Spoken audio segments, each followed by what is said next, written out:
Perkenalkan, kami dari kelompok 3 ingin mempresentasikan hasil diskusi kami, yaitu yang berjudul Drama Mengenai Malin Kundang sebagai Anak Durhaka.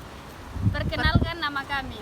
Perkenalkan, nama saya Nikita Regina Litare Tambunan dari kelas 12 IPA 4. Perkenalkan, nama saya Safrida Siregar. Perkenalkan, nama saya Indah Kristiani Waruwu. Perkenalkan, nama saya Yolanda Karuna Ginting. Nama saya Yasir Lubis. Perkenalkan, nama saya Taufik Saputra Tanjung. Perkenalkan, nama saya Dimas.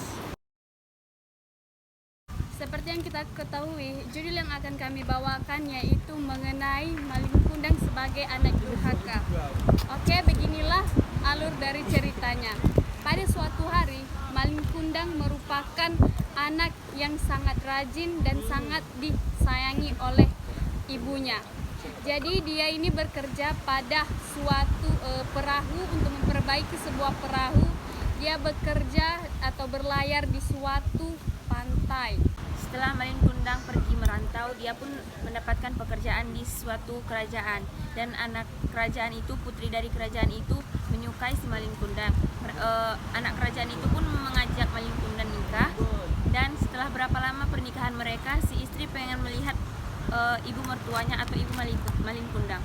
Dan setelah berpikir lama, Malin Kundang pun mengiyakan apa kata istrinya dan mereka pergi ke dusun si Malin Kundang, menaiki perahu melewati laut yang sangat luas.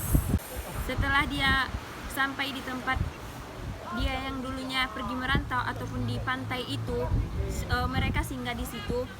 Ada seorang ibu tua, yaitu ibu Malin Kundang.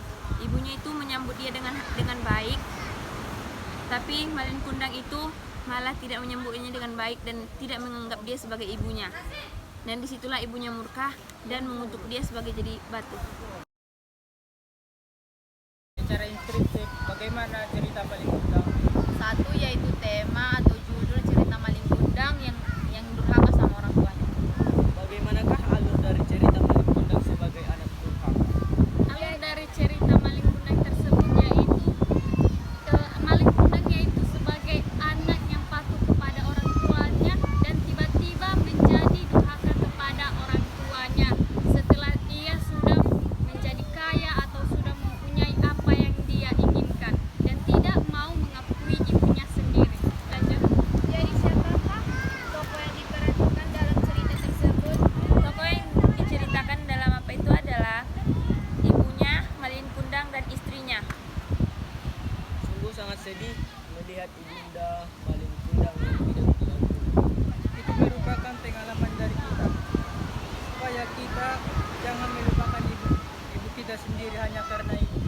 Jadi, amanat yang disampaikan di cerita ini adalah jika kita sukses atau kaya, janganlah kita melupakan kedua orang tua kita. Lanjut. Oke. Bagaimana nilai-nilai yang terkandung dalam cerita ini? Satu yaitu kita harus menghargai orang tua, menghormati serta menjaga nama baik orang tua. Jadi secara sosial nilai dari cerita ini bagaimana?